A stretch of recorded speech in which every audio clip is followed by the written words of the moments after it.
The operation you're about to see is a new method of amphibious attack. Up to the present time, amphibious operations have been restricted by a shortage of beach exits. Consequently, the enemy has sited many of his important installations on the tops of cliffs, which he considers unscalable.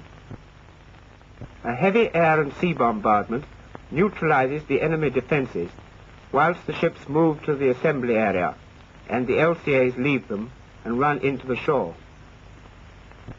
Such cliffs as these can only be climbed with the help of special equipment.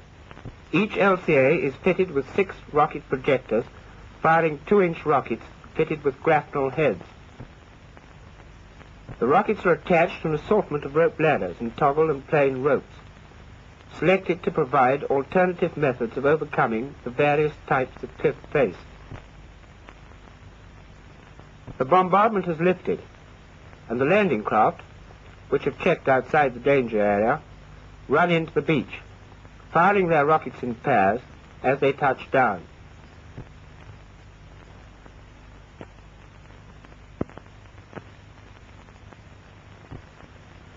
The rockets reach a height of 200 feet and easily clear this 90-foot cliff, the grapnels falling at least 100 feet beyond the cliff edge.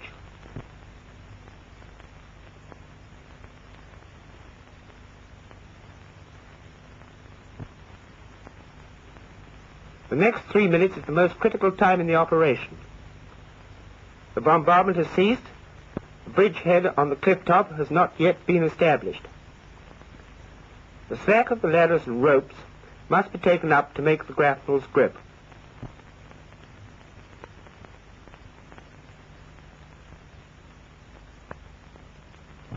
The leading men, selected for their climbing ability, race to the top.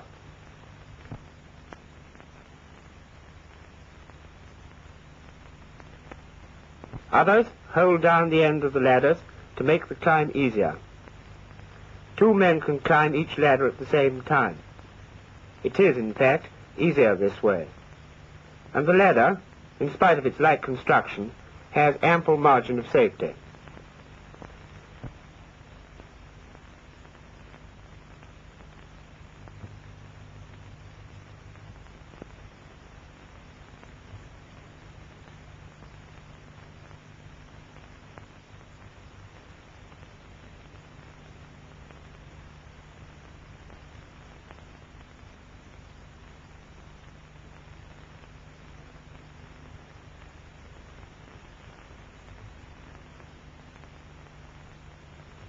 The most critical time is over.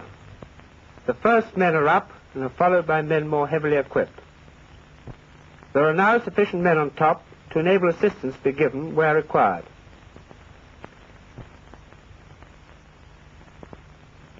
The ropes and ladders flatten barbed wire obstacles and may even tear them away. A light sheer legs is rigged at the cliff edge. It's used for hoisting heavy equipment such as mortars, mortar ammunition, and heavy machine guns. It also provides a rapid and effective way of evacuating wounded.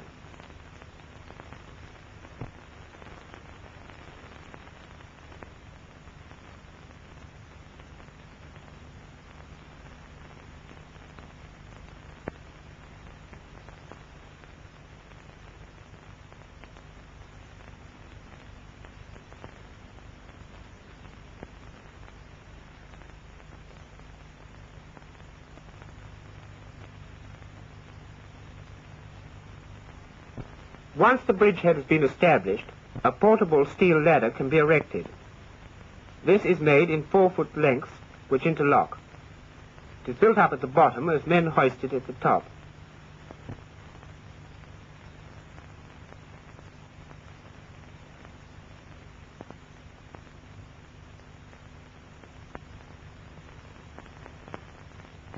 This ladder is easier to climb than rope ladders, since it is held away from the face of the cliff by short legs. A large number of these ladders are tactically sited, and when in position, some are certain to provide a safe route between cliff top and beach, whatever fire the enemy may bring to bear.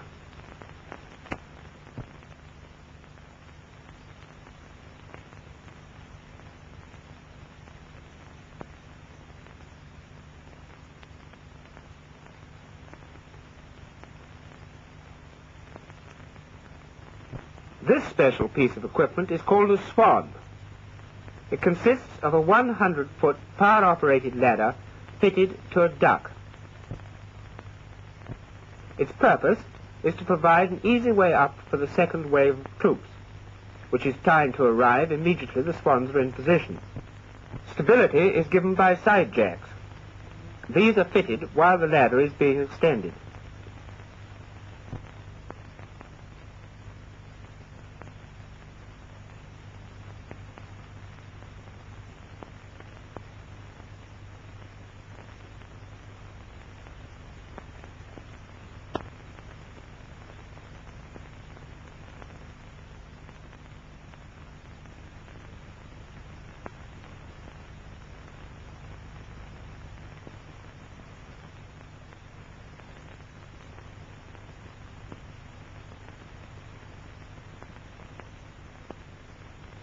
The top of the ladder is armed with 3 Vickers 303 machine guns. The gunner is in position while still afloat and is protected in later models by armor plate. The rate of fire of each gun is 900 rounds per minute, and an adequate supply of ammunition is now carried behind the armor plate.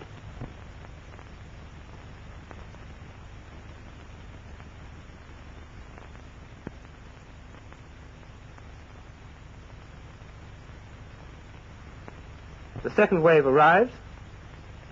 The troops get ashore as quickly as possible and assemble under cover at the foot of the cliff, ready to advance up the swans to join the troops already in the bridgehead. The second wave carries no special equipment and is a normally equipped field unit. The first men wait on the lower rungs of the ladder until the order to climb is given by telephone by the gunner at the top. This telephone is fitted to all swans and enables the top gunner to control the tactical extension and elevation of the ladder. The gunner supports the bridgehead by fire and extends the ladder still further to clear any intervening crests. As the tactical situation allows, he calls up the men of the second wave. At an average rate of climb, a swan working to full capacity can clear the beach at a rate of 500 men per hour.